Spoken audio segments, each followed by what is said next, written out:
Welcome back जी। आप सुन रहे हैं प्रोग्राम आप सुबह सरबन FM 101.4 के स्टूडियो से बराह रास्त जो है हमने बात करनी है आज कैरियर काउंसलिंग के हवाले से राजा काशिफ चंजोआ से, जो कि कैरियर काउंसलिंग एक्सपर्ट हैं। इसके अलावा सीनियर तज्ज़िया निगार हैं। आप मुझे बताइएगा कैरियर काउंसलिंग क्या है, इस ये किस वक्त देनी चाहिए, इसकी क्या अहमियत है और कैरियर काउंसलिंग कौन कर सकता है? जी बहुत शुक्रिया। सबसे बुनियादी बात ये कि कैरियर काउंसलिंग का मतलब ये है कि आपने किस शोबे में जाके अपनी ज़िंदगी का तय करना है कि रोज़ी रिज़्क कमानी है या आपने अपनी ज़िंदगी का तयन किस समत करना है। अच्छा, और ये किस वक्त कैरियर काउंसलिंग दी जानी चाहिए, ये इसका जो बेहतरीन टाइम है वो 7वीं 8वीं का हो सकता है कि अच्छा, जब आप तय सही। करें कि आपने किस रास्ते में जाना है। और क्योंकि 9वीं क्लास में आपको साइंस जर्नल या जो ग्रुप्स मिल जाते हैं बिल्कुल। जिसमें आप तय करते हैं कि आपने साइंस पढ़नी है, आर्ट्स पढ़नी है। और फिर जब फर्स्ट ईयर में आते हैं तब तो आपके सामने बिल्कुल वाज़ेह होता है कि आप मेडिकल के सब्जेक्ट ले रहे होते हैं या इंजीनियरिंग के ले रहे होते हैं। सही। तो या फिर आप आर्ट्स की तरफ जा रहे होते हैं या कॉमर्स की तरफ जा रहे होते हैं। तो ये बहुत ज़्यादा तीर मारें तो ये फर्स्ट ईयर तक ये चीज़ें क्लियर हो जाती हैं। और फिर सेकंड ईयर में मज़ीद कैरियर काउंसलिंग का अगला स्टेप्स होता है, जब आप ये तय कर रहे होते हैं कि आपने BS किस सब्जेक्ट में करना है। पहले तो BA और MA हुआ करते थे, अब वो उनके 4 सालों को मिला के उसको BS कहा जाता है। अच्छा, बैचलर्स जो अब डिग्री है वो एक इंतहाई प्रोफेशनल डिग्री होती है। अच्छा, बिल्कुल। उसके बाद की जो डिग्रियाँ आप MPhil या PhD कर लें वो प्रोफेशनल डिग्रियाँ नहीं होती, वो रिसर्च बेस्ड डिग्री हैं। आप जो फील्ड में जाके जॉब करते हैं, काम करते हैं, वो BS की बुनियाद पे करते हैं। तो इसलिए BS आपका बड़ा इम्पोर्टेंट है। अच्छा, उसके ऑप्शंस आ जाते हैं कि वो आप कहाँ से कर सकते हैं, आप किस जगह जा सकते हैं। अच्छा, सेकंड ईयर के बाद आपके पास एक बड़ा जो ऑप्शन खुलता है, मैं उसके ऊपर ज़रूर बात करूँगा, वो बहुत अहम है। वो देखें कि हमारे पास एक बड़ी जॉब्स क्रिएट होती हैं, मैट्रिक के बाद भी होती हैं, वो फ़ौज में होती हैं। आप वहाँ अप्लाई कर सकते हैं, एयर फ़ोर्स में आती हैं, साल में 1 दफ़ा 2 दफ़ा उनके बाकायदा इश्तिहार आते हैं। एयर सही। फ़ोर्स, नेवी, आपकी आर्मी, इनकी मैट्रिक बेस पे भी आप चले जाते हैं। फिर इंटर की बुनियाद पे भी आपको FSC की बेस पे भी आप जाते हैं। नॉन कमीशन और कमीशन दोनों ऑप्शन होते हैं और ये बहुत बड़ी तादाद में जॉब्स होती हैं। और अच्छा, बहुत से लोग इसकी तरफ शायद तवज्जो नहीं देते, लेकिन उनको देनी चाहिए, क्योंकि इन द एंड ऑफ तो आपने अपना कैरियर बनाना होता है। तो फ़ौज के अंदर भी आपकी एक अच्छा कैरियर बनता है, आप मेहनत करेंगे तो आप आगे जाएँगे। सही। और दूसरी, मेहनत के साथ ज़िंदगी में अहम चीज़ होती है ईमानदारी के साथ काम करना। ये तो हो गया फ़ौज के हवाले से कि जो आप मैट्रिक बेस पे भी जा सकते हैं, इंटर की बेस पे भी जा सकते हैं, और जहाँ बहुत बड़ी तादाद में मुलाज़मतें मौजूद होती हैं, बहुत बड़ी रिक्रूटमेंट होती है। अच्छा, लोगों की तवज्जो पहले बहुत ज़्यादा होती थी, अब थोड़ी कम होती है। उसकी वजह ये कि यूनिवर्सिटियों की तरफ लोग जाने की कोशिश करते हैं कि वो BS करने की तरफ चले जाएँ। बिल्कुल। लेकिन मेरी एक राय है कि सेकंड ईयर देने के बाद आपको एक दफ़ा ट्राई ज़रूर करना चाहिए। कमीशन पे करें, मैट्रिक के बाद बेशक नॉन कमीशन पे करें। और ख़ास तौर पे ये आपके लिए बड़ी अच्छी जगह है जहाँ ईमानदारी से आप तरक्की कर सकते हैं और आपकी माली तौर पे भी आपके हालात ठीक रहते हैं कि आफ्टर रिटायरमेंट आपके पास मेडिकल की सहूलतें होती हैं और आपकी फैमिलीज़ के, आपके बच्चों की। तो ये बहुत मैटर करता है, ख़ास तौर पे आफ्टर रिटायरमेंट मेडिकल की मौजूदगी बहुत अहम है। अगर आप ये चीज़ें देखते हैं तो मेरे ख़्याल में एक अच्छा ऑप्शन आपके पास होता है, बल्कि सबसे अच्छा ऑप्शन होता है। ये करियर काउंसलिंग का बुनियादी मकसद क्या है? देखिए, कैरियर काउंसलिंग की हमने बात की कि बुनियादी तौर पे कैरियर काउंसलर होता कौन है और वो कौन हो सकता है। कैरियर काउंसलिंग नॉर्मल अगर बात की जाए तो आपके वालिदैन भी तय कर रहे होते हैं, आपके अजीज़ व अक़ारिब रिश्तेदार भी तय कर रहे होते हैं। बाज़ औक़ात बच्चा खुद तय कर रहा होता है, वो कुछ चीज़ें देख रहा होता है, वो बिल्कुल। देखता है कि वो एक पायलट देखता है तो उसके दिल में आती है कि मैं पायलट बन सकता हूँ। अच्छा, वो जो चीज़ें आप ख्वाब देख लेते हैं ना कि यार मुझे ये करना चाहिए, उसके जो जेन्युइन स्टेप्स होते हैं वो आपको कैरियर काउंसलर बनाता है। अच्छा, स्कूलों की सतह पे भी ये होना चाहिए कि एक मंथ में आप एक कैरियर काउंसलिंग के हवाले से सेशंस होने चाहिए। कुछ स्कूल करते हैं ऐसे सेशन, कुछ स्कूल नहीं करते। मेरे ख़्याल में स्कूलों के अंदर भी ये चीज़ होनी चाहिए। और कई जगहों पे स्कूल सेकंड ईयर तक होते हैं, कई जगहों पे मैट्रिक तक होते हैं। तो 9th-10th में भी ये काउंसलिंग की जा सकती है और फर्स्ट ईयर सेकंड ईयर में तो लाज़मी है कि करें। और प्रोफ़ेशनल कैरियर काउंसलर हमारे पास नहीं होते, लेकिन जो मुख्तलिफ़ इदारों के लोग हैं, वो आपको बताते हैं, आपके कॉलेजेस के प्रोफ़ेसर्स बताते हैं, अगर आप पूछें। लेकिन इस वक़्त बदकिस्मती से ये है कि हम जब पूछते हैं, तो हमें बताया जाता है, अगर हम नहीं पूछते तो हमें कोई बताने वाला नहीं होता। बिल्कुल, बहुत खूब। अच्छा, ये बताइएगा कि करियर का इंतख़ाब करते वक़्त किन अवामिल को मद्देनज़र रखना चाहिए? देखिए, किसी कैरियर में जाने के लिए बुनियादी चीज़ ये है कि आपने अपने वसाइल देखने हैं कि आपका फ्यूचर में प्लान क्या है। मैं आपको मिसाल दूँ कि एक साहब को मैं जानता हूँ कि जिन्होंने एबटाबाद की एक यूनिवर्सिटी से इंजीनियरिंग की डिग्री ले ली। लेकिन वो इकलौते बच्चे थे, उनका बहन-भाई कोई नहीं था, तो वो खुद ही थे। वालिद के इंतकाल के बाद उन्होंने उनकी ही जो कारोबार था, चीज़ें थी, उसको सँभाल लिया। तो आप ये देखें कि जब वालिदैन को ये देखना चाहिए कि अगर आपका एक ही बच्चा है, बेटा है, तो आपने उसके लिए ऐसे करियर का इंतख़ाब करना है कि आप ये यकीनन चाहते होंगे वो शहर में रहे या ज़्यादा दूर ना जाए, मुल्क से बाहर ना जाए। तो फिर सही। आपको उसके लिए ऐसे करियर का इंतख़ाब करना है, ऐसी एजुकेशन का इंतख़ाब करना है या ऐसे कारोबार का इंतख़ाब करना है जिसमें वो आपकी नज़रों के सामने रहे, वो अपने घर वालों का, वो शादी के बाद बच्चों का उसको सँभाल सके और शादी से पहले वालिदैन की खिदमत भी कर सके।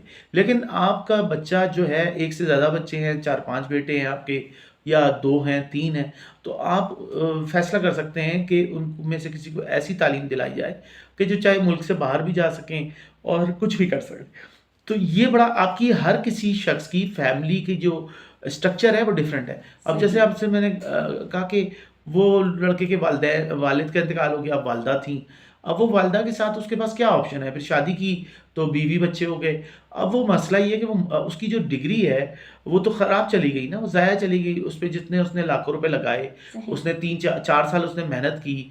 तो इसका मतलब ये होता है कि यहाँ पे हमें एक चीज़ बिल्कुल क्लियर होके आती है कि डिग्री इम्पोर्टेंट नहीं होती। पाथ इम्पोर्टेंट है कि आपकी ज़िंदगी में आपके लिए क्या लाइफ़स्टाइल बेहतर है। आपके लाइफ़स्टाइल से आपकी ज़िंदगी गुज़ारने के तरीके से जो डिग्री, जो करियर मैच करे, आप उसकी तरफ जाएँ। अच्छा, अब नए करियर्स आ गए हैं, जैसे ऑनलाइन अर्निंग आ गई हैं, ऑनलाइन जॉब्स हो गई हैं, ऑनलाइन सब कुछ चल रहा है। एक बड़ी जॉब्स है ट्रांसलेटर्स की। मुख्तलिफ इंग्लिश से उर्दू, उर्दू से इंग्लिश, इंग्लिश बिल्कुल, से बिल्कुल। चाइनीज़। मेरे एक बड़े अच्छे दोस्त हैं मोहम्मद अली राना साहब, हमारे दोस्त हैं, कॉलेज के थे, यूनिवर्सिटी के थे बल्कि। हम साथ थे, तो उनकी मैं बड़ी इंटरेस्टिंग आपको दास्तान ज़रूर सुनाऊँगा कि राना साहब जो हैं, राना अली साहब जो हैं हमारे, ये उनका एक मिसाल इसलिए दे रहा हूँ कि मेरे साथ जब कराची से हमने यूनिवर्सिटी से जब डिग्री ली, वो डिग्री के दौरान भी एक प्राइवेट चैनल पे, पंजाबी चैनल पे कुछ जॉब कर रहे थे सही। रिपोर्टर का। वहाँ से निकले और चैनलों में करते-करते डेस्क, इंटरनेशनल डेस्क, बड़ी मालूमात, खता-खजानी, कुछ समझ नहीं आ रहा। फिर वो करते-करते एक और ऐसे अखबार में ऐसी जगह चले गए जिनका चैनल भी था, अखबार भी था। अखबार में उसको उन्होंने लगा दिया ट्रांसलेट करने पे। तो वो वहाँ बैठ के जो उनके टेंडर्स आते थे, मुख्तलिफ चीज़ें, वो उर्दू तर्जुमा करने लग गए।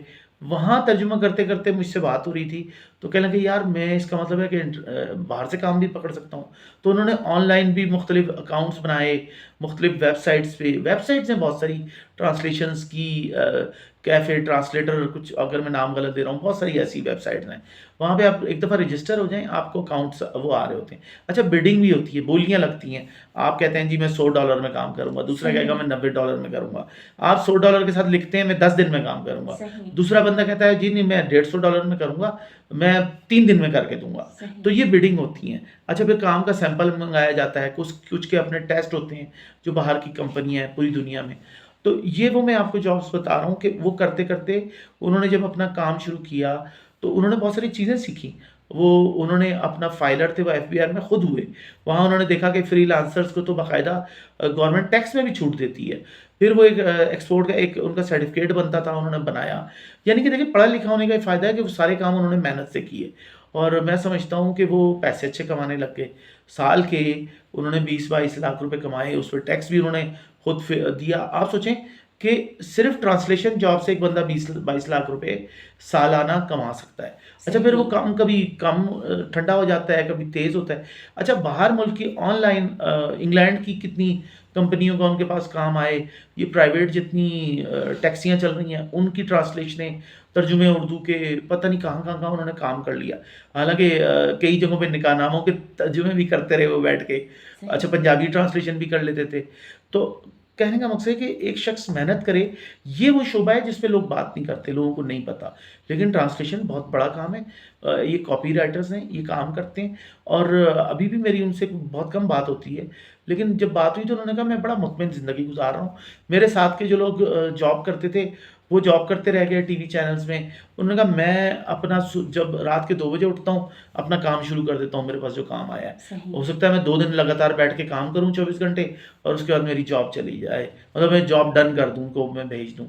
तो कहने का मकसद है कि घर बैठ के जॉब हो रही है ना, बिल्कुल। तो वो लोग जो लोग चाहते हैं कि हम अपने घर में बैठ के काम करें, हम अपने शहर से बाहर ना जाएँ, तो वो ऑनलाइन काम कर सकते हैं। ऑनलाइन काम में ये वो काम है ट्रांसलेशन वाला जो जेन्युइन काम है। सही। इस पे आपको मेहनत करनी पड़ती है, सही। काम सीखना पड़ता है। सही, मज़ीद भी सवालात पूछूँगी मैं आपसे करियर काउंसलिंग के हवाले से। हमारे रेगुलर लिसनर हैं लाला सैफुर रहमान खान जुदून, जो मौज़ू को पसंद किया उन्होंने और आपकी जो सवालात के जवाबात देने का तरीक़ाकार है, उनको भी बहुत पसंद किया। क्या कहेंगे उनके बारे में? बहुत शुक्रिया। लाला बहुत पुराने सुनने वाले हैं और यकीनन अब्टाबाद रेडियो जब से बना है उस वक़्त से हमें सुन रहे हैं। और सैफुर रहमान लाला की ये खूबी है कि देखिए वो खुद फ़ौज से रिटायर्ड हैं। देखें अब वो ज़िंदगी एक अच्छी खूबसूरत ज़िंदगी गुज़ार रहे हैं। और जैसे मैंने फ़ौज से कहा था कि अगर आप फ़ौज में जाते हैं, भर्ती होते हैं, तो एक खूबसूरत कैरियर एक मौजूद होता है। और सबसे अहम बात है कि आपके दिल में जज़्बा भी होता है कि बिल्कुल। आप वतन की खिदमत कर रहे हैं, आप बॉर्डर पे जा रहे हैं। देखिए आपकी अगर ज़िंदगी जाती है तो आप शहीद होते हैं और शहादत कौन-सा ऐसा कैरियर है जिसमें आपको शहादत मिलती हो? मेरे ख़्याल में ऐसा कोई कैरियर नहीं है पाकिस्तान में जिसमें आप शहीद हो सकते हैं, आप गाज़ी हो सकते हैं। आप जब काम करते हैं तो आपके दिल में जज़्बा होता है खिदमत का। मेरे ख़्याल में ऐसा और कोई कैरियर नहीं है। तो सैफुर रहमान जैसे हमारे लिए एक रोल मॉडल भी हैं कि उन्होंने काम किया, अब वो ज़िंदगी के रिटायरमेंट के बाद खूबसूरत दिन गुज़ार रहे हैं, वो हमें सुनते हैं, रेडियो बिल्कुल। सुनते हैं और हम उनके शुक्रगुज़ार हैं। काशिफ डॉक्टर राजा कशिफ जंजुआ से क्वेश्चंस पूछे जा रहे थे, बहुत ही अच्छे उनके आंसर दे रहे थे। एक क्वेश्चन पूछना चाहूँगी कि नौजवान को, आज के नौजवान को ये समझ नहीं आता कि वो कौन-सा करियर मुंतखब करे। आप उन्हें क्या मशवरा देंगे? देखिए नौजवान के हवाले से बात की हमने कि नौजवान का वो उम्र के किस हिस्से में, तालीम के किस मरहले पे है, ये बड़ा इम्पोर्टेंट है। अगर वक़्त गुज़र गया है तो फिर थोड़ी-सी मुश्किलात होती हैं। फिर उनको करियर काउंसलिंग की ज़रूरत ज़्यादा हो जाती है, फिर मुश्किलात ज़्यादा हैं। लेकिन जो बेस्ट टाइम होता है 7वीं 8वीं में बेसिक करियर काउंसलिंग का फर्स्ट स्टेप हो जाता है। मैट्रिक जब वो बच्चा करता है 9th में उसका सेकंड स्टेप हो जाता है। जब वो फर्स्ट ईयर में आता है तब उसका एक मज़ीद स्टेप हो चुका होता है और सेकंड ईयर में तो उसको ये तय कर रहा होता है कि किस यूनिवर्सिटी में जाऊँगा, किस डिपार्टमेंट में जाऊँगा। अच्छा यूनिवर्सिटी से भी ज़्यादा इम्पोर्टेंट जो चीज़ होती है वो डिपार्टमेंट होता है।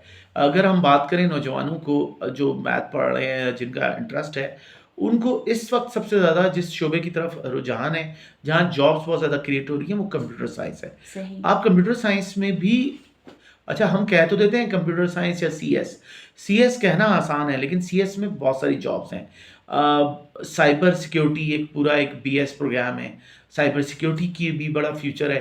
पाकिस्तान में भी इतना ज़्यादा नहीं है लेकिन 12 लोग डिग्री ले रहे हैं। सही। हम इसको स्टार्ट के नंबरों पे नहीं रख सकते, इसको नीचे रखना पड़ेगा। कंप्यूटर साइंस में हम देख रहे हैं कि लोग बाकायदा प्रोग्रामिंग सॉफ्टवेयर कर रहे हैं। सॉफ्टवेयर के हवाले से अगर आप कर रहे हैं तो उसकी बहुत बड़ी मार्केट वैल्यू है। सॉफ्टवेयर जॉब सीख रहे हैं या कंप्यूटर साइंस में। अच्छा फिर अभी एक नया प्रोग्राम भी लॉन्च हो चुका है एआई। कंप्यूटर साइंस में आर्टिफिशियल बिल्कुल। इंटेलिजेंस बाज़ यूनिवर्सिटियाँ स्टार्ट करा चुकी हैं, बाज़ कराने जा रही हैं और अगले आने वाले ये 24 चल रहा है तो 25 के एंड तक मुझे लगता है कि एआई के अंदर बीएस जो है कंप्यूटर साइंस में सीएस में बीएस बहुत ज़्यादा हो जाएगा। सही। तो मैं सुनने वालों को ये ज़रूर कहूँगा जिनके बच्चे पढ़ना चाह रहे हैं और वो इंजीनियरिंग पढ़ चुके हैं, मैथ उनका मसला नहीं है। क्योंकि मेरे जैसे लोग भी हैं ना जिनको मैथ से बड़ी मुश्किल हो जाती है। तो जिनको मैथ कमज़ोर है उनको तो नहीं जाना चाहिए इस तरफ। लेकिन अगर हम दूसरी तरफ कहें तो यहाँ ये मौजूद है। अच्छा फिर हम बात करें मीडिया पढ़ने की, आप मीडिया भी पढ़ सकते हैं। अच्छा मीडिया में कौन-सी जॉब्स हैं जो निकलती हैं? देखिए मीडिया में मास कम्युनिकेशन या मीडिया स्टडीज़ की हम बात करें तो इसके बाद आपको डिजिटल मार्केटिंग, डिजिटल की तरफ आप चले जाते हैं। डिजिटल की दुनिया में आप दाखिल हो जाएँगे क्योंकि टीवी चैनल्स की भी वो वर्थ नहीं रही जो पहले थी, आज से 20 साल पहले थी। अखबारात तकरीबन एंड की तरफ जा चुके हैं। अखबारात की वैल्यू बिल्कुल। तकरीबन ना होने के बराबर है। बिल्कुल। हम में से कोई बंदा भी अब अखबार नहीं पढ़ता, ऑनलाइन भी नहीं पढ़ता। अखबारात के यूज़र पहले भी कम थे, अब और कम हो गए। तो अच्छा एक और होता है पीआर। पब्लिक रिलेशनिंग डिपार्टमेंट्स जो है, अगर आपने मीडिया पढ़ा है तो पीआर की तरफ भी आप जा सकते हैं। पब्लिक रिलेशनिंग मुख्तलिफ दफातर में, मुख्तलिफ महकमों में मीडिया मैनेजर होते हैं, मीडिया तर्जुमान होते हैं। सही। आप देख लेंगे पुलिस में भी मौजूद हैं, लेकिन उन्होंने प्रॉपर नहीं किए हुए हज़ारे में। कई जगहों पे तो मीडिया जो मैनेजर है पुलिस के महकमे में, वो डीएसपी के लेवल का बंदा भी होता है। तो कॉर्पोरेट जितने इदारे हैं, सुई गैस में आप चले जाएँ, बिजली के महकमे में चले जाएँ, हर जगह आपको मीडिया तर्जुमान मिलेगा। रेस्क्यू के इदारे में आप जाएँगे तो मीडिया तर्जुमान होगा। अच्छा, वो जो मीडिया तर्जुमान है वो उसकी प्रॉपर डिग्री है कि उसने मास कम्युनिकेशन या मीडिया साइंस पढ़ा है, तो वो अप्लाई करे। मैं एक को जानता हूँ, एक खातून गालिबन सवात है, कौन-सी जगह है, वहाँ पे उन्होंने मीडिया पढ़ा हुआ था और वो काम भी जानती थीं, तो उनको जॉब हो गई रेस्क्यू में। तो ऐसे बहुत से लोग हैं कि मीडिया आपने पढ़ने के साथ आपको वीडियो एडिटिंग भी इस दौर में आनी चाहिए, और वीडियो एडिटिंग के साथ ऑडियो एडिटिंग, आपको ये एडिटिंग वगैरह, सही। पिक्चर एडिटिंग, फ़ोटोशॉप, ये सारे सॉफ्टवेयर ना अब आपको सीखने पड़ेंगे। पहले ज़माने में हमारे दौर में ये चल जाता था, लेकिन ये सब आपको आएँगे तो आप एक अच्छे मीडिया तर्जुमान के तौर पे ये सब कर सकेंगे। कंप्यूटर साइंस में आप ये कंप्यूटर साइंस के साथ-साथ मीडिया का बहुत अच्छा शोबा है। अच्छा, फिर हम बात कर रहे हैं इंटर की बात बीएस की बेस पे। बहुत सारे बच्चे हैं जो उनके माली हालात इतने अच्छे नहीं हैं कि वो पढ़ सकें। उनके लिए एक ऑप्शन तो ये है कि वो इल्लामा इकबाल ओपन यूनिवर्सिटी पे चले जाएँ। वहाँ से वो अपने साथ जॉब करें, जॉब के साथ-साथ वो डिग्री ले सकते हैं। सही। मीडिया की डिग्री भी वहाँ मौजूद है और बहुत सारी डिग्रियाँ भी मौजूद हैं। लेकिन मैं आपको ये मशवरा नहीं देता कि आप जाके बीएस कहें कि जी मैंने तो बीएस इस्लामियात में कर लिया, मुतालिया पाकिस्तान में कर लिया, और फिर उसके बाद आप कहेंगे जी मेरे साथ ज़ुल्म हो रहा है और मुझे जॉब्स नहीं मिल रही। आप ये जाने से पहले देख लें कि इस्लामियात के अंदर बीएस करके आपको जॉब्स कितनी मिलेंगी, नहीं मिलेंगी। सही। हाँ, आपको किसी स्कूल में जॉब मिल जाए, लेकिन इस्लामियात ऐसी चीज़ है जिसके लिए कोई स्पेशलिटी की ज़रूरत नहीं है आपको। होती है, लेकिन पाकिस्तान जैसे मुल्क में तो आप कहाँ जाएँगे? इस यही वजह है कि बीएस प्रोग्राम इस्लामियात के कोई तरह कामयाब नहीं है। अच्छा, उन प्रोग्राम्स में ना जाएँ जहाँ पे आप देख रहे हैं, अगर आप कैरियर के तौर पे देख रहे हैं और आपने जॉब करनी है और पैसे भी कमाने हैं, घर चलाना है, तो घर चलाने के लिए आप ऐसे प्रोग्राम्स में बिल्कुल भी ना जाएँ, जहाँ से डिग्री लेने के बाद आप ज़ीरो पे खड़े हों। यानी कि वहाँ से डिग्री लेने के बाद आप ये सोचेंगे मुझे इस बुनियाद पे डिग्री जॉब मिलेगी, तो नहीं मिलेगी। मुतालिया पाकिस्तान पे आपको कोई जॉब नहीं देगा। इस्लामियात आपने बीएस किया, आपको कोई जॉब नहीं देगा।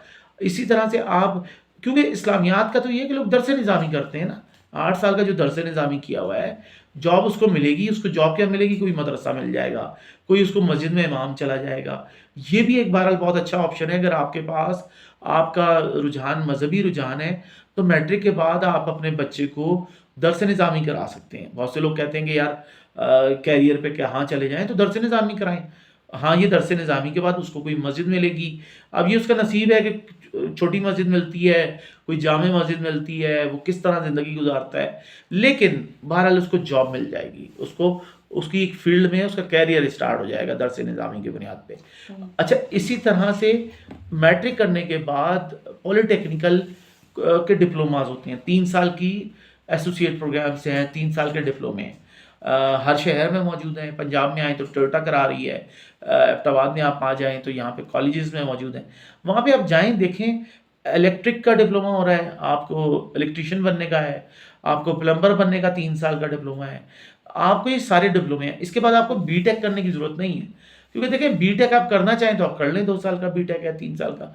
लेकिन आप नहीं करना चाहते, आप 3 साल का डिप्लोमा करें। सही। और डिप्लोमे में कौन से आपने रोज़ जाके पढ़ना है, हफ्ते में 2 दिन 3 दिन 2-3 घंटे के लिए जाना है, आप अपनी जॉब के साथ जाएँ। और अगर आप इलेक्ट्रीशियन का आपने डिप्लोमा कर लिया, तो उस डिप्लोमे की बुनियाद पे आपको दुबई, पाकिस्तान के हर शहर में, इवन के कंस्ट्रक्शन की जितनी कंपनियाँ हैं पाकिस्तान में बड़ी, उनमें भी आपको जॉब मिल जाती है इलेक्ट्रीशियन पे।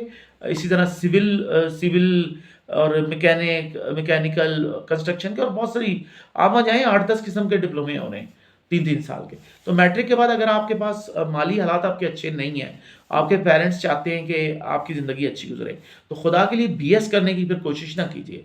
बीएस ऐसे सब्जेक्ट्स में जिनकी मार्केट वैल्यू नहीं है, उनसे बेहतर है कि आप डिप्लोमा करें।